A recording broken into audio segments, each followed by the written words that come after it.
Welcome to goal achievers classes YouTube channel. आज हम class 10th के केमिकल रिएक्शन एंड इक्वेशन का part first देखने जा रहे हैं। What are the chemical reaction. Chemical reaction का हमें बेसिक सा आइडिया लेना है। A chemical reaction is a process where the reactants get converted into a product which may be under an influence of a catalyst. Means इसमें जब reaction होती है तो जो ए बी में कन्वर्ट हो जाता है तो ए को बोला जाता है रिएक्टेंट और बी हो जाता है प्रोडक्ट, और इसे एक एरो से डिनोट करते हैं और एरो का जो डायरेक्शन होता है वो रिएक्शन की डायरेक्शन होती है। Under an influence of catalyst means A जब बी में कन्वर्ट हो रहा है तो यहाँ पे कोई कैटलिस्ट मीन्स होता है कोई मेटल आयन हो सकता है या हीट हो सकता है या फिर कोई सा भी एक ऐसा एलिमेंट जिसके कारण ये ए बी में कन्वर्ट हो रहा है, उसे कैटलिस्ट बोलते हैं। नेक्स्ट है a word equation shows change of reactants to the product through an arrow placed between them. तो केमिकल रिएक्शन को जब लिखते हैं तो कोई ए बी में कन्वर्ट हो रहा है तो रिएक्टेंट्स और प्रोडक्ट के बीच में एक एरो लगाया जाता है and the direction of arrow shows the change in reaction to product. तो ये एरो प्लेस किया जाता है। The reactants are written on the left side LHS with plus sign between them. Similarly, product are written on the right side RHS with plus sign between them. अब suppose elements हैं A plus B, ये convert हो रहे हैं C plus D में। तो A और B ये क्या हो जाएंगे, ये हो जाएंगे रिएक्टेंट्स, और C और D जो बन रहे हैं वो क्या हो जाएंगे प्रोडक्ट। A और B से C एंड D बन रहे हैं। तो हमेशा रिएक्टेंट्स को LHS में रखा जाता है लेफ़्ट साइड में और प्रोडक्ट को हमेशा राइट साइड में रखा जाता है। The arrow head points towards the product and shows the direction of reaction. ये जो एरो है ये डायरेक्शन शो करता है किसकी, रिएक्शन की डायरेक्शन शो करता है। How we identify a chemical reaction. हम केमिकल रिएक्शन को कैसे आइडेंटिफाई कर सकते हैं, हमें कैसे पता चलेगा कि वहाँ पे केमिकल रिएक्शन हो रही है। तो जब केमिकल रिएक्शन होता है तो क्या क्या होता है, चेंज इन स्टेट, या तो उसका स्टेट चेंज हो जाएगा। सपोज़ अगर वो लिक्विड में है तो सॉलिड में हो सकता है, सॉलिड में है तो गैस में हो सकता है, कुछ भी हो सकता है। चेंज इन कलर, उसके कलर में चेंजेस आ जाएगा। एवोल्यूशन ऑफ गैस, उससे गैस रिलीज हो सकती है। चेंज इन टेम्परेचर, या तो टेम्परेचर बढ़ सकता है उसका या टेम्परेचर कम हो सकता है। तो इस तरीके से हम अगर इन चार चीज़ों में से कुछ भी होता है तो हमें पता चल जाता है कि केमिकल रिएक्शन हो रही है।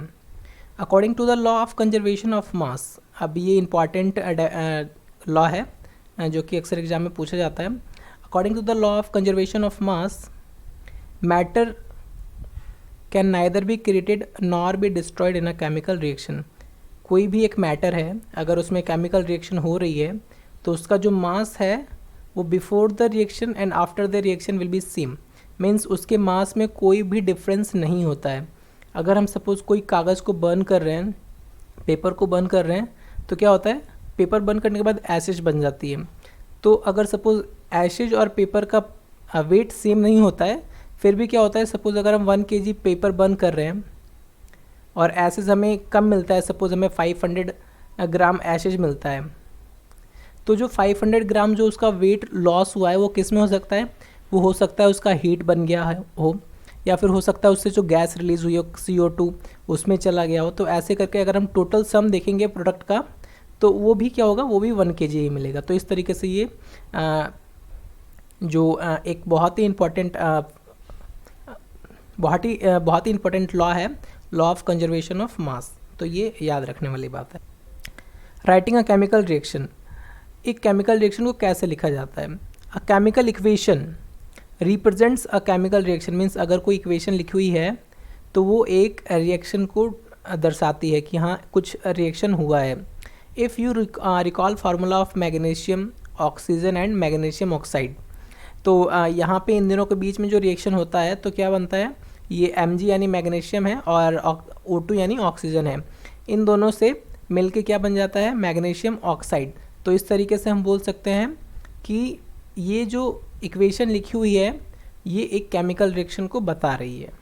यहाँ पे सपोज 6 हाइड्रोजन के एटम्स हैं और 2 नाइट्रोजन के एटम्स हैं, तो ये दोनों मिलके क्या बना रहे हैं, अमोनिया बना रहे हैं। दो अमोनिया के मॉलिक्यूल्स है, 2 मॉलिक्यूल्स ऑफ अमोनिया। तो इस तरीके से यहाँ पे केमिकल इक्वेशन को देखा जाता है। बैलेंसिंग अ केमिकल रिएक्शन, एक केमिकल रिएक्शन को कैसे बैलेंस किया जाता है। बैलेंस करने का मीन्स है कि जो उसमें रिएक्टेंट्स हैं और जो उसमें प्रोडक्ट्स हैं उसमें नंबर ऑफ़ एटम को हमें इक्वल करना पड़ता है। तो वो हम कैसे कर सकते हैं, उन्हें हम उसमें एटम्स को हम इंक्रीज़ कर सकते हैं। तो वो देखिए क्या किस टाइप से करते हैं। यहाँ पे हम जो बताने जा रहे हैं वो अकॉर्डिंग टू द NCERT है, उससे भी अच्छी एक ट्रिक है, अब वो मैं बताऊँगा जिससे आप डायरेक्ट बैलेंस कर सकते हैं। To balance a chemical equation, first draw boxes around each formula. Do not change anything inside the boxes while balancing the equations. तो पहले तो हमें बॉक्स बनाना पड़ता है। सबसे आसान से मैं बताता हूँ आपको। एक बॉक्स बनाइए, ये हमने बॉक्स बना लिया। यहाँ पे हम LHS मतलब जो रिएक्टेंट्स हैं उनका, और यहाँ पे RHS ऐसे लिख के हम पहले 1 by 1 करके सारे एलिमेंट्स लिख देंगे। सपोज हमने ऑक्सीजन लिखा, फिर हाइड्रोजन लिखा। अब इनके एटम्स इधर लिख लीजिए, इधर कितने हैं और सेम इधर कितने हैं वो लिख के, और फिर उन्हें कंपेयर करके हम उसमें इंक्रीज़ और इंक्रीज़ कर सकते हैं। List the number of atoms of different elements present in the unbalanced equation. Start balancing with compound that contain the maximum number of atoms. Suppose arrow के इस तरफ ऑक्सीजन 4 है और ऑक्सीजन यहाँ पे 2 ही है, तो इसको भी ऐसे 2 से मल्टीप्लाई करना पड़ेगा। तब ऐसे हम सबसे पहले क्या चेक करेंगे, जिस साइड में और जो एटम ज़्यादा है उसको हम दूसरी तरफ बैलेंस करने की कोशिश करते हैं। तो जैसे ही आप ये करना स्टार्ट करेंगे तो ऑटोमेटिक इक्वेशन बैलेंस हो जाएगी। इस तरीके से आप इक्वेशन को बैलेंस कर सकते हैं, और फिर बैलेंस करने के बाद आप उसे चेक भी कर सकते हैं। चेक कैसे करेंगे, आप उनके नंबर ऑफ़ एटम्स LHS और RHS पे काउंट कर लीजिए, तो इस तरीके से हम उसका करेक्टनेस भी चेक कर सकते हैं। तो यहाँ पे एक इक्वेशन दे रखी है, ये इस टाइप से था, H2 + O2, और किस में कन्वर्ट हो रहा था, ये हो रहा था कन्वर्ट H2O में। अब इक्वेशन को देख रहे हैं तो ये अनबैलेंस्ड है, मीन्स 2 हाइड्रोजन तो इधर है, 2 ही हाइड्रोजन इधर भी हैं, बट ऑक्सीजन यहाँ पे 2 है और यहाँ पे 1 है। तो हम क्या कर रहे हैं, अगर हमें यहाँ पे ऑक्सीजन बढ़ाना है तो यहाँ पे 2 से मल्टीप्लाई करना पड़ेगा। अब ऑक्सीजन तो बैलेंस हो गया, अब हाइड्रोजन अनबैलेंस्ड हो गया, तो यहाँ पे क्या करेंगे, हाइड्रोजन को भी 2 से मल्टीप्लाई कर देंगे। अब 2 × 4, 4 हाइड्रोजन, 4 इधर भी हाइड्रोजन, 2 ऑक्सीजन, 2 ऑक्सीजन। तो इस तरीके से हम इक्वेशन को चेक कर सकते हैं बैलेंस करने के बाद। अब यहाँ पे एक एक्सरसाइज है, ये आपके NCERT से ही लिया गया है, तो आपको इससे हेल्प भी हो जाएगी। हम देखिए कैसे करते हैं इक्वेशन को बैलेंस। जो पहला इक्वेशन है यहाँ पे HNO3 CaOH2। अब ये जो 2 है मीन्स ये O भी 2 रहेगा और H भी 2 रहेगा, तो इसका आपको ध्यान रखने की ज़रूरत है। CaNO3O2। अब देखिए ये NO3 है, मीन्स ऑलरेडी ऑक्सीजन यहाँ पे 3 है, जब ये 2 से मल्टीप्लाई होगा तो ऑक्सीजन यहाँ पे 6 हो जाएगा और नाइट्रोजन 2 हो जाएगा, उसके 2 एटम हो जाएंगे, और हाइड्रोजन 2 है और ये ऑक्सीजन 2 है। तो स्टार्टिंग में हम सबसे पहले देखते हैं, सबसे पहले हम हाइड्रोजन को बैलेंस करने की कोशिश करेंगे।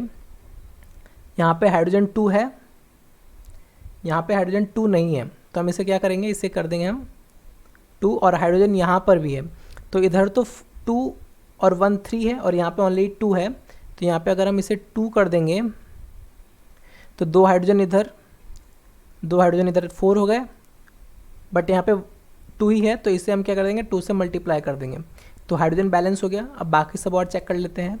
ऑक्सीजन 2 3 6 ऑक्सीजन, 6 7 8 ऑक्सीजन LHS पे है, RHS पे 6 ऑक्सीजन, ये 6 ऑक्सीजन प्लस 2 ऑक्सीजन, तो ये इक्वेशन बैलेंस्ड हो गई है। ये भी सिंगल एटम है और बाकी सब बैलेंस्ड है। नेक्स्ट इक्वेशन ले लेते हैं हम, NaOH H2SO4 Na2SO4 H2O। तो इसमें हम सबसे पहले फिर से हम देख लेते हैं, सोडियम को बैलेंस करने की कोशिश करते हैं। यहाँ पे सोडियम 2 है, उसके 2 एटम है, यहाँ पे सिंगल ही है। सोडियम को हमने जैसे ही बैलेंस किया तो देखा हमने, हाइड्रोजन को चेक कर लेते हैं अब। यहाँ पे 2 हाइड्रोजन इधर, 4 हाइड्रोजन हो गए हैं, बट यहाँ पे हाइड्रोजन कितने हैं, 2 ही हैं। तो हम क्या करेंगे, इसे 2 कर दीजिए, तो 2 टू 4 हो गया, 4 हाइड्रोजन इधर। अब बाकी सभी बैलेंस हो चुका। ऑक्सीजन को चेक कर लेते हैं, 2 ऑक्सीजन इधर, 4 ऑक्सीजन इधर, 2 4 6 ऑक्सीजन LHS पे हैं। RHS पे कितने ऑक्सीजन है, 4 और N2 6। करेक्ट है, मीन्स ये हमारी इक्वेशन बैलेंस हो गई है। लास्ट देख लेते हैं हम, थर्ड सी वाला देख लेते हैं।